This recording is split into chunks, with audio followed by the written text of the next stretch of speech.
peasantly 78. Peasant-like. It's more like it.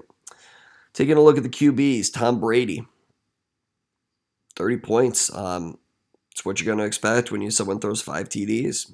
It's Tom Terrific. He's ageless. He's perfect. And everyone in New England still loves him, and clearly everyone in Tampa Bay still loves him. Matthew Stafford put up 17.22 points against an Indianapolis defense.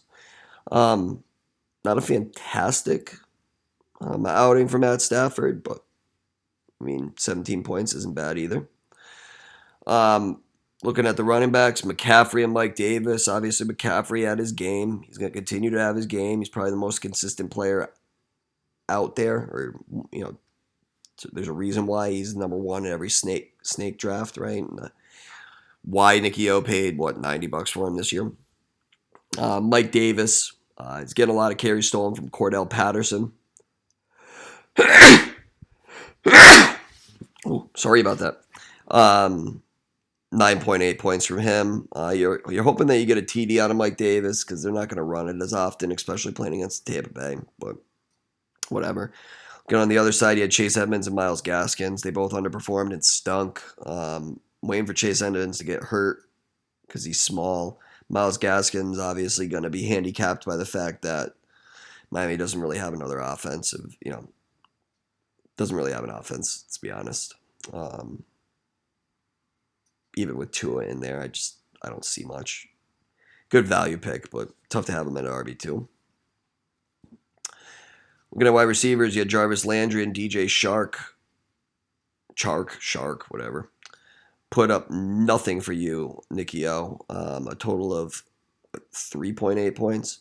Collectively, I think Jarvis is now on injured reserve or he's hurt or whatever. So you're going to have to figure something out with your wide receivers. I know you had some depth move, or, picked up Rondell Moore today. You bastard. You plucked him for 28? I wouldn't even say plucked. You just overbid for him. But, desperate times call for desperate measures. Got to figure something out. Wide receivers for Borgness, it's one of his strong suits, but unfortunately not this week, where Tyreek Hill and Amari Cooper were held to under 5 points each of them. So definitely not a recipe for success there. Again, they're definitely your strength. Just need to have better performances out of them. Tight ends, Mark Andrews versus Kyle Pitts. Kyle Pitts emerged a little bit here. I was expecting him to have a breakout game against Tampa Bay. Didn't end up happening. I just expected to have more scoring from Atlanta, or a good amount of scoring from Atlanta, and hopefully Pitts picks is involved with that. Mark Andrews, probably about as good of value as you can get at the tight end position for someone that you don't pay $1 for or $2 for. So 8.2 points isn't bad, but you're expecting a little bit more out of him. Flex side of things, right? Looking at Robbie Anderson, put up 5.3 points. It's not really going to do you any good. He's big play, and for some reason, he's a slim guy, but for some reason, what they end up doing is they end up having him in short routes. It's fucking stupid, but whatever. Versus Chris Godwin. Godwin obviously caught a touchdown, so that's obviously going to give you the upper hand. Good defense is he had 19 points from the Bucs D. Obviously, that was helped by the 2 touchdowns scored by, Mike Edwards or something there on the back-to-back possessions for poor Matt Ryan. Looking at the Rams, 7 points. Nothing crazy. Kickers, who gives a fuck? Looking at the bench, Yo left a lot of points on the bench. Zach Moss had 14.4. You'll never see that again.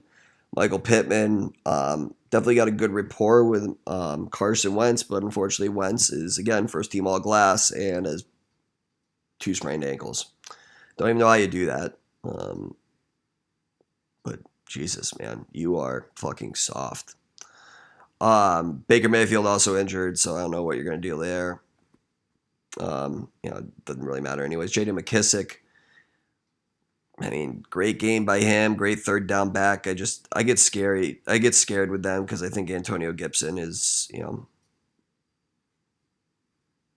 more or less a 3-down back for them, and McKissick is just like out there when it's like 3rd and 15 or whatever, or when they actually want to run him line him up as a wide receiver.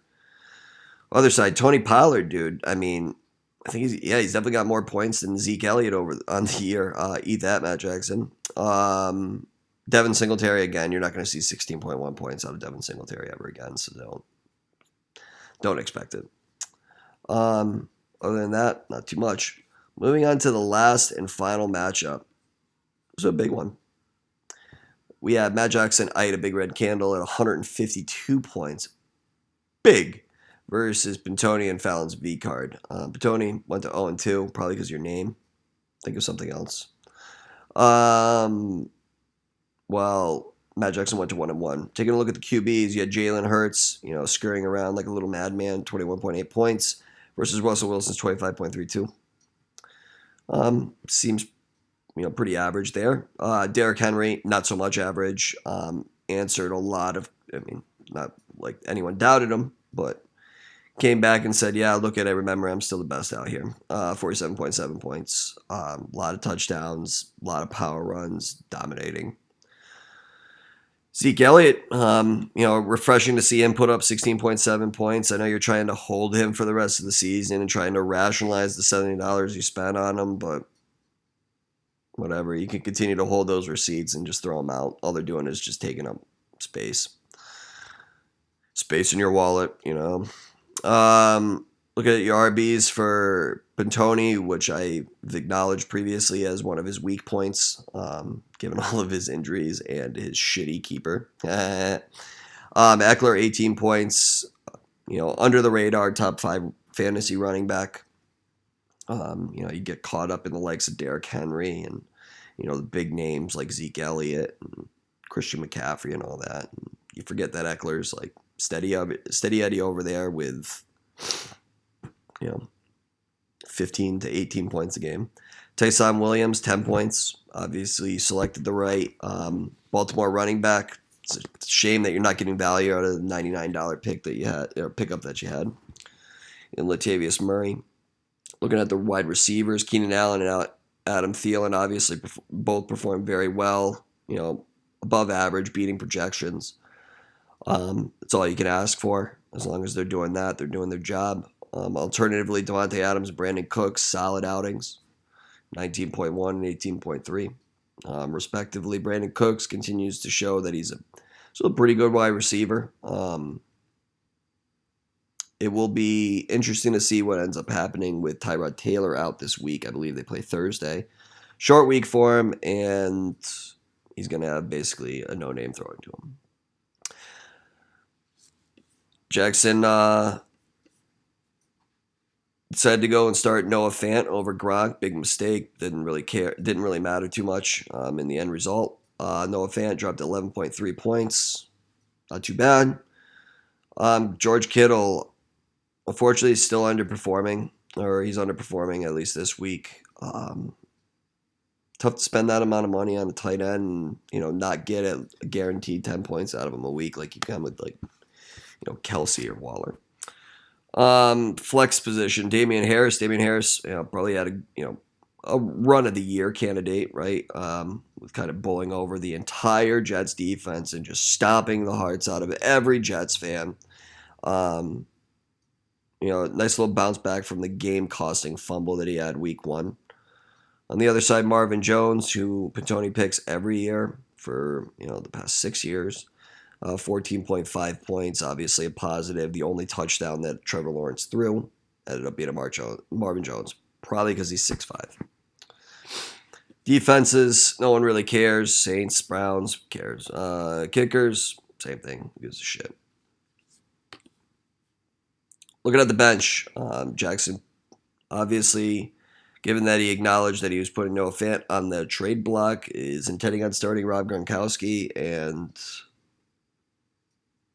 I love to see it because I'm a Gronk fan. Hate to see it because I couldn't get Gronk from him. Obviously, offered him shit because I have no depth, but whatever. On the other side of things, it's Pantoni just grasping at straws, let's be honest. Larry Roundtree III, who the fuck is he? I mean, I honestly, I don't know what you're doing. But I mean, I know what you're doing. You know, there's not much to pick from, but jeez. Other than that, you know, pretty easy win for Jackson. Let's take a look at the power rankings. I actually prepped it a little bit this week because I wanted to compare week to week. Funny thing to note, apparently I am terrible at determining the power rankings. Last week I had Brian and Tiddy in the 1 and 2 spots respectively. They were both low scorers for this week. Maybe that's a curse of my power rankings. So what I'm going to do is I'm going to follow it up with Pittman, who's facing me, and I'm going to rank him number 1. So fingers crossed you have a shit week this week, Pittman. Pittman obviously has, looking back at his lineup, Kyler Murray's killing it. Aaron Jones had a filthy game. Justin Jefferson and Cooper Kupp been playing well. Darren Waller's got a very high ceiling.